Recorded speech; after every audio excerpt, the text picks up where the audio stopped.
Alors bonjour, moi c'est Bonnevie Baby, développeur, formateur, coach et auteur permanent chez Formation Kilo. Alors aujourd'hui je suis venu pour la présentation d'un élément très important, une question qui parfois euh, peut aider dans la communauté. Hein, comment euh, faire le bon choix de l'infrastructure de développement de vos applications web avec la technologie ASP.NET. D'accord? Beaucoup de gens ont. J'ai vu des gens qui ont commencé avec des projets et avec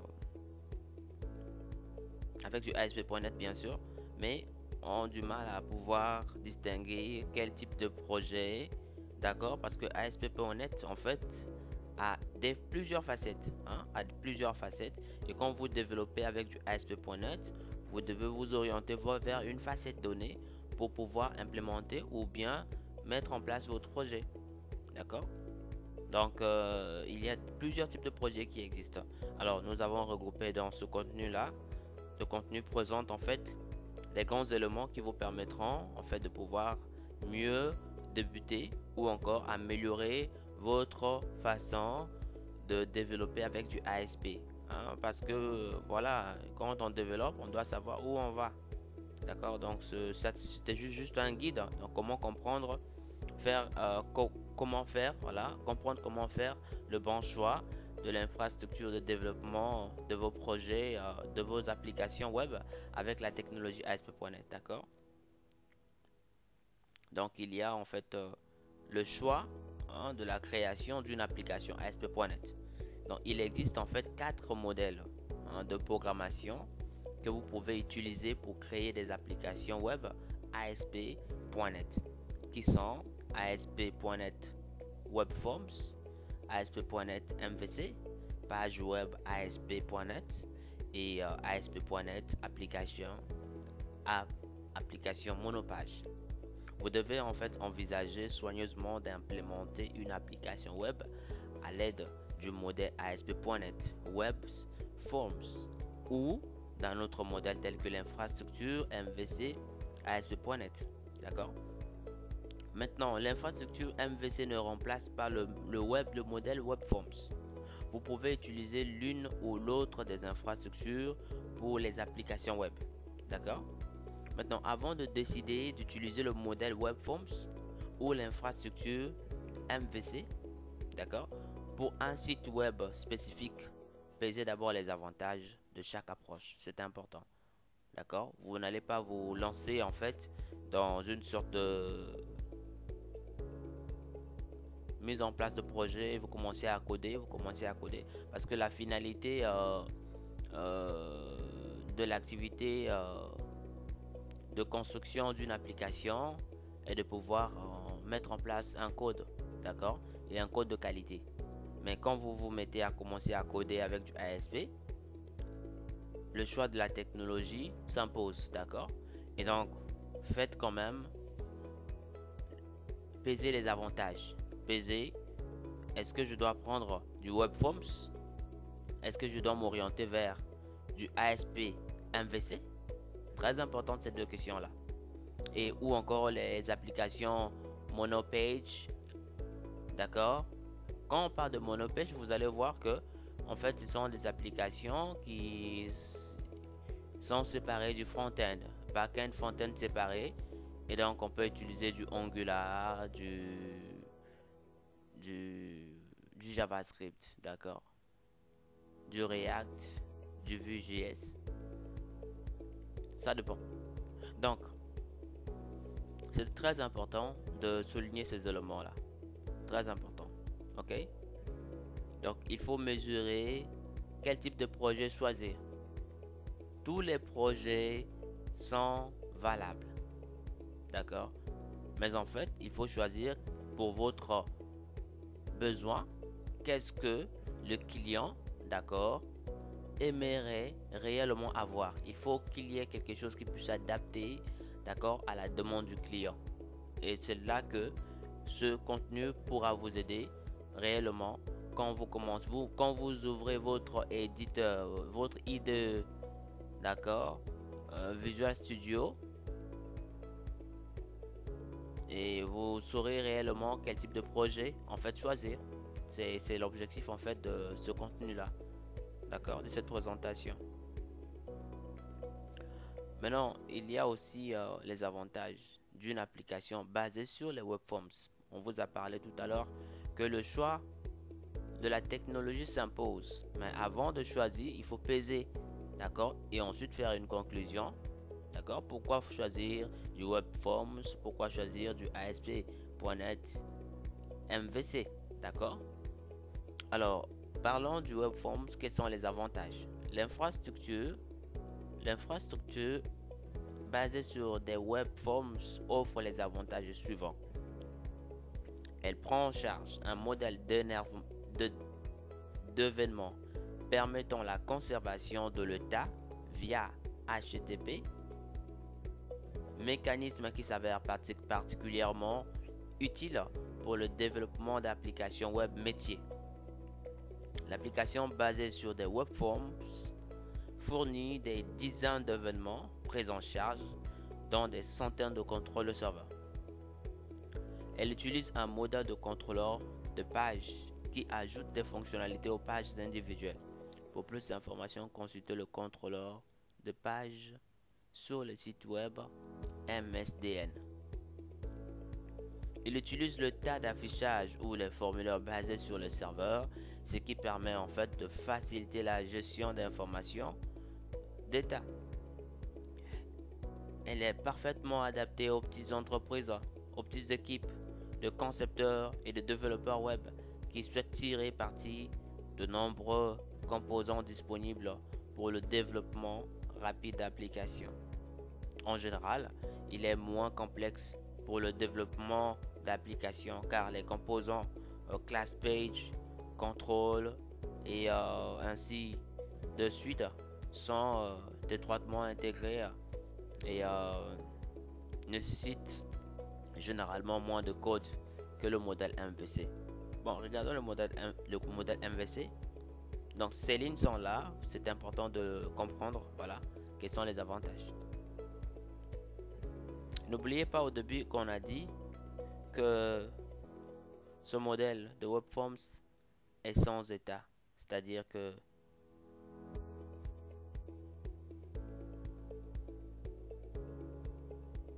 non, est stateful, c'est-à-dire qui n'est pas stateless, excusez-moi.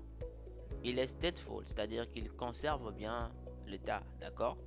Il se rappelle par exemple des requêtes, des anciennes requêtes, des événements, d'accord? Par exemple, si vous faites la demande au navigateur, vous voulez en fait afficher le nombre, par exemple, des employés, je dis n'importe quoi, sur votre système, d'accord?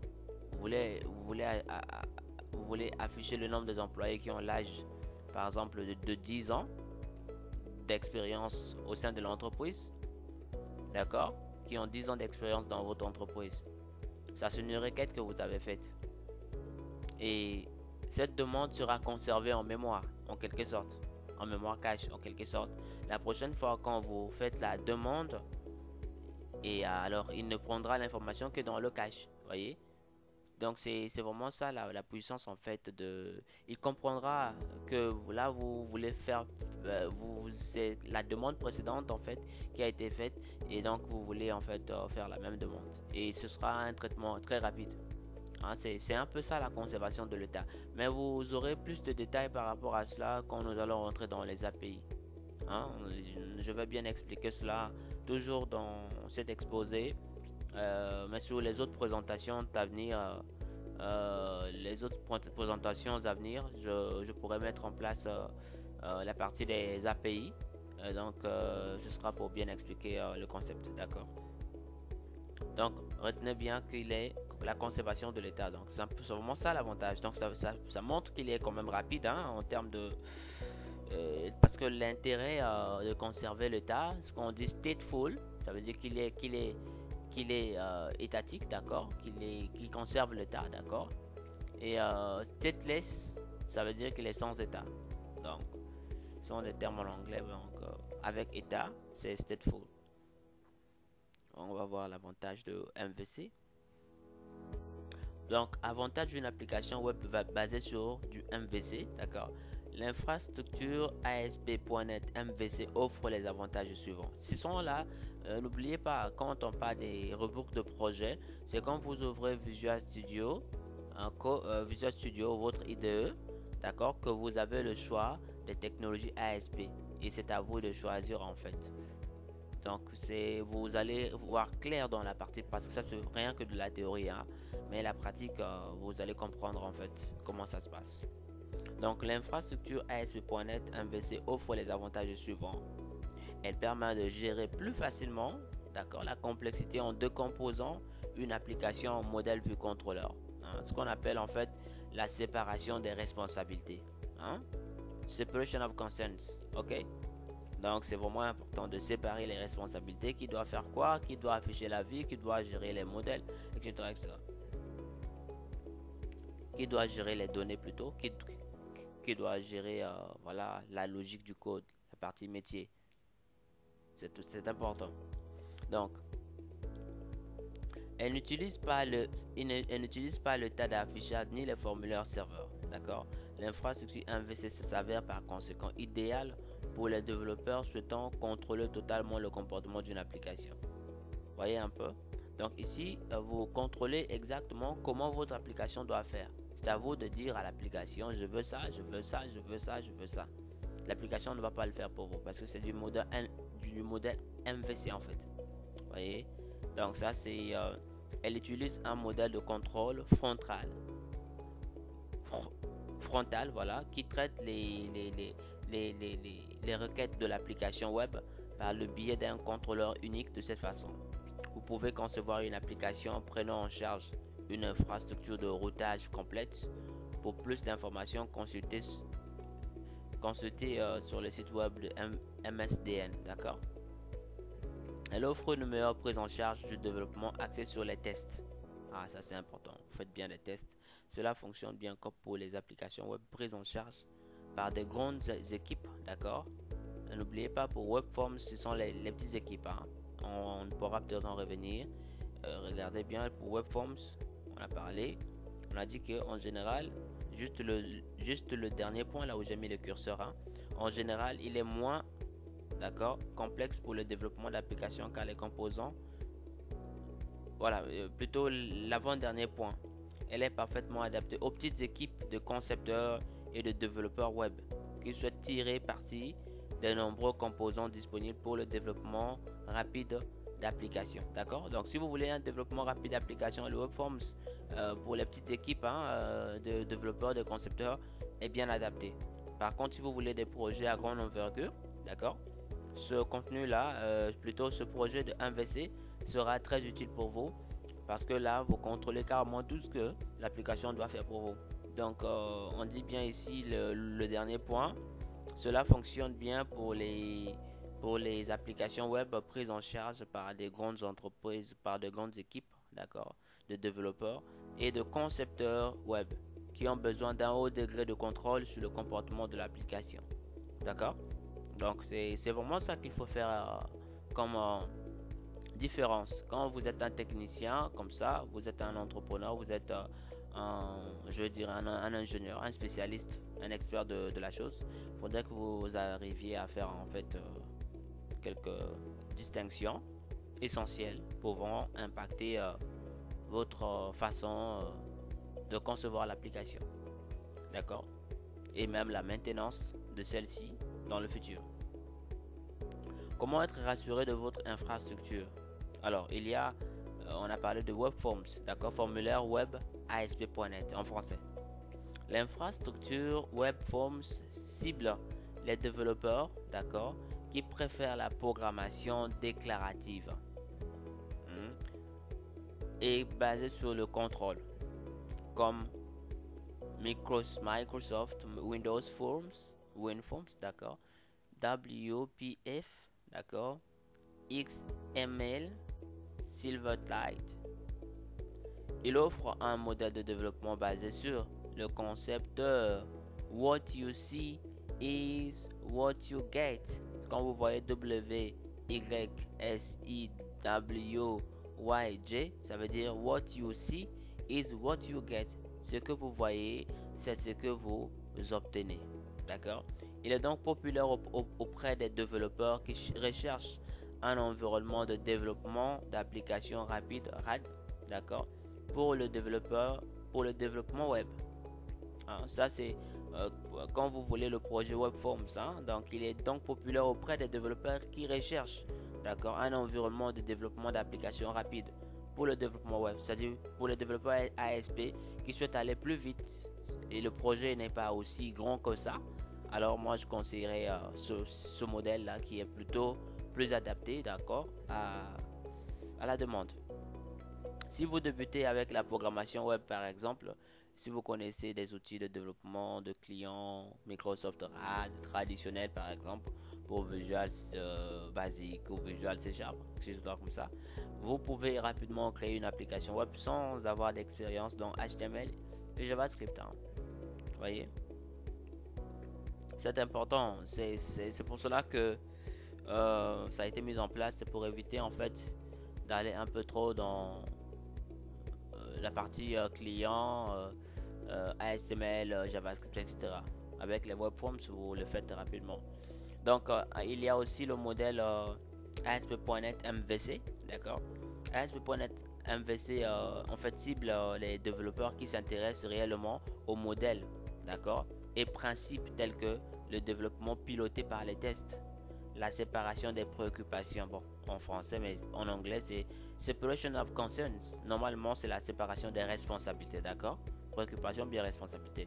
L'inversion de contrôle, d'accord? Et l'injection de dépendance, d'accord? Ça, c'est ça. Si vous avez, en fait, si votre développement est orienté dans ce sens-là, alors vous faites du ASP.NET MVC, d'accord, qui est beaucoup plus adapté. Parce que cette infrastructure, en fait, encourage la séparation de la couche logique métier et voilà, la couche logique métier d'une application web de sa couche de présentation. Donc, vous avez la partie métier et la partie présentation qui n'est pas mélangée. D'accord, vous aurez les modèles vu le contrôleur. Et là, vous saurez en fait, le code n'est pas mélangé avec du HTML. Tout est séparé en fait. D'accord. Le traitement des données également est séparé. Et là, vous aurez une architecture quand même très claire pour la maintenance future de votre application. D'accord. Et vous faites le contrôle total. Hein, et la maintenance aussi est très facile. Alors, il y a aussi les pages web ASP.NET qui est aussi qui font partie également d'un modèle, d'accord, de projet à implémenter. Donc, les pages web ASP.NET ciblent des développeurs qui veulent une histoire de développement web simple, hein, des gens qui veulent vraiment, oui, quand vous êtes habitué avec du PHP par exemple, dans le modèle page web, vous créez des pages HTML, puis vous ajoutez du code sur le serveur à la page afin de contrôler dynamiquement voilà, le rendu de ce balisage. Hein.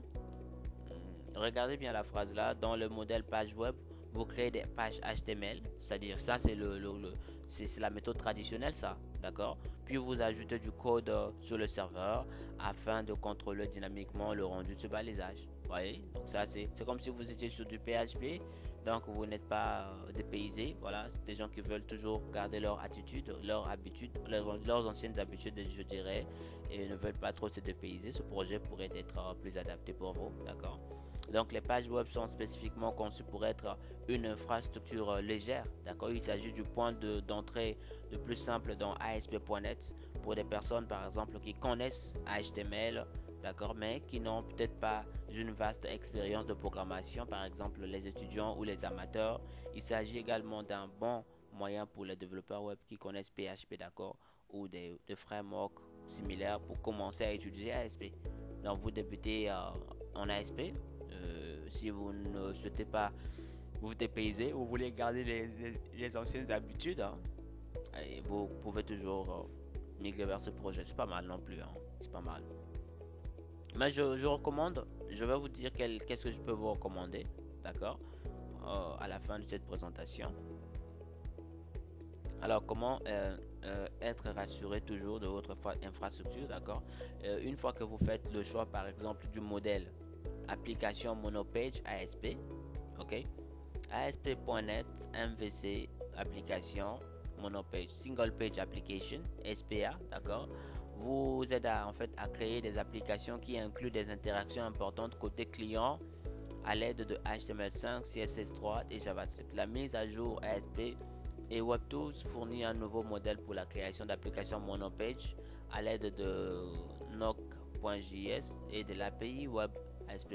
Il y a d'autres technologies hein, comme voilà, quand on parle de single web page application, d'accord, là vous faites référence à React.js, Angular, d'accord, vous faites référence au JavaScript hein, et avec ces bibliothèques ou ces frameworks comme Angular, vous avez également Vue.js, d'accord. Donc c'est non négligeable, hein. C'est vraiment une nouvelle façon de coder pour les applications web modernes, hein, basées sur ce principe-là de séparer carrément la couche vue, la partie vue, d'accord, et, et le backend. Donc, outre le nouveau modèle SPA, les nouveaux modèles SPA créés, outre le nouveau modèle SPA, les nouveaux modèles SPA créés par la communauté sont également disponibles en téléchargement, d'accord? Et quand on parle de nouveaux modèles, vous faites référence à. Outre les quatre principales manières de créer ces apps, ces apps, ces applications, si vous voulez, ASP.NET propose également des technologies supplémentaires qui sont importantes pour être informé et familier, mais qui ne sont pas abordées dans cette série de présentations, d'accord? Alors, il s'agit des API web ASP.NET, d'accord? Normalement, avec ça, c'est pour bien comprendre les applications monopage, hein. Normalement, avec ça, la finalité, c'est vraiment ça, hein. API web.asp et l'infrastructure permet en fait de créer des services HTTP qui atteignent un large éventail de clients, notamment les navigateurs et les appareils mobiles dans une autre présentation que je vais faire ça. Il y a également ASP.NET Signal R, bibliothèque qui facilite le développement de fonctionnalités web en temps réel. D'accord? Des fonctionnalités web en temps réel. Quand il y a une interaction en temps réel, généralement c'est implémenté dans le cadre de l'IA, mais on verra ça plus tard. On verra ça plus tard. Alors, si je dois donner un conseil pour quel type d'application ASP, alors je conseille les trois méthodes selon votre projet, d'accord. La première méthode que je conseillerais, c'est la méthode du MVC, d'accord. Pourquoi MVC? Parce que ça vous permet totalement de contrôler le code et de mettre en valeur en fait la partie développement et les bonnes pratiques également, d'accord. La séparation des responsabilités, ça c'est selon mon avis, ok. Là vous avez toutes les notions de programmation qui vont intervenir et voilà, vous contrôlez réellement votre application, ok. Il y a l'injection de contrôle, de dépendance, etc. Et il y a voilà, la séparation des responsabilités et la maintenance future est très garantie hein, en termes de flexibilité, scalabilité, tout ça. Et vraiment, c'est important de faire le choix de ce projet-là et quelle que soit la complexité. Et du MVC, c'est un projet en fait qui a toujours une architecture qui a toujours répondu, hein. Il n'y a pas de souci pour des projets, petits comme grands, vous pouvez choisir. Maintenant, personnellement, il y a aussi le choix de Webforms, hein, d'accord, hein. Le web, c'est pas mal pour les gens qui ne souhaiteraient pas trop être dans du HTML, d'accord. Vous voulez aller, vous voulez faire du Webforms, d'accord, vous pouvez le faire également. Et quoi qu'il en soit, ça reste toujours quand même quelque chose à accepter, hein. Alors, il y a la partie très importante pour les applications modernes, ok. Donc, je conseillerais de maîtriser hein. Par exemple, il est aujourd'hui, c'est vrai qu'il faut mettre du JavaScript. On peut implémenter du JavaScript avec une autre code C Sharp, d'accord, donc du ASP, parce que ASP derrière c'est du C Sharp, hein, qui fait manipuler qui fait dynamiser les pages, d'accord. Et si on mélange un peu du JavaScript avec tout ça, ça c'est bien, mais n'utilise pas la puissance de JavaScript réellement. Donc quand vous utilisez les frameworks à part, déjà ASP c'est une infrastructure, c'est un framework, d'accord. Si vous utilisez ASP comme la partie backend, d'accord, et React en front-end, il y a vraiment de fortes chances de pouvoir montrer la flexibilité de votre application, d'accord. Et aussi en termes d'évolution, d'accord, vous pouvez même connecter votre API à plusieurs autres applications. Donc c'est important en fait. Je conseillerais obligatoirement pour tout développeur, vous devez arriver à mettre en place des applications monopage, single page application, SPA, d'accord, avec du React, avec du Angular, avec c'est même ça la tendance. Ces technologies ont démontré leur qualité en termes de flexibilité, scalabilité et c'est la tendance en termes de demande sur le marché. Donc, si vous voulez vous retrouver en tant que développeur, voilà, forcément, il faut que vous ayez cela, d'accord? Vous ayez cela. Donc, single page application, au final, c'est vraiment ce que je conseille, hein. Au final, ce que je conseille. Et s'en suivra de votre MVC, Webforms, non, non, du MVC, ASP.NET MVC. Ainsi, il y a des, des conseils. Vraiment, ces deux méthodes. Pourquoi MVC et pourquoi pas, je dirais simplement Monopage. Parce que Monopage, c'est pour des gens qui aiment du JavaScript, d'accord? React, mais tous les développeurs ne font pas forcément du JavaScript front-end, d'accord? Il y a des back-end, ceux qui font du back-end uniquement, d'accord? À ce moment-là, c'est du MVC qu'ils peuvent, qui pourront leur arranger. Donc, pour les full stack application developers, je vous conseillerais donc Monopage, d'accord? Qui est très largement supérieur à d'autres méthodes, d'accord? Maintenant, pour les back-end, ceux qui font du back-end, je conseillerais de faire MVC pour des applications robustes, hein, d'accord? Et donc, vous avez le contrôle total de ce que vous faites. Donc, c'est ça. Alors, nous sommes arrivés à la fin de cette présentation. Merci beaucoup d'avoir suivi. Et rendez-vous à la deuxième partie afin de traiter les projets concrets ASP.NET, orientés Webforms d'abord, hein, d'accord, nous allons commencer. Donc, il y aura trois méthodes que je vais montrer, quatre même, pour une autre vidéo. Donc, Webforms, c'est pour montrer les projets réellement, comment on fait des projets avec du Webforms. Donc, je suis disponible en fait pour travailler en freelance pour des gens qui veulent me solliciter en tant que développeur. Je suis disponible pour travailler en freelance et voire même donner des formations en présentiel aussi pour des écoles ou bien intervenir dans les entreprises pour donner des formations. D'accord? Je suis pour informations supplémentaires, je suis consultant en Symfony et Laravel. D'accord? Quand il s'agit de mettre en place des bonnes pratiques de développement avec Symfony et avec Laravel, alors je suis donc consultant pour pouvoir vous aider dans ce sens-là. Mon email est là, bonneviebbaby@formationkilo.com. Mon numéro de téléphone 00221 pour l'international 77 862 72 72.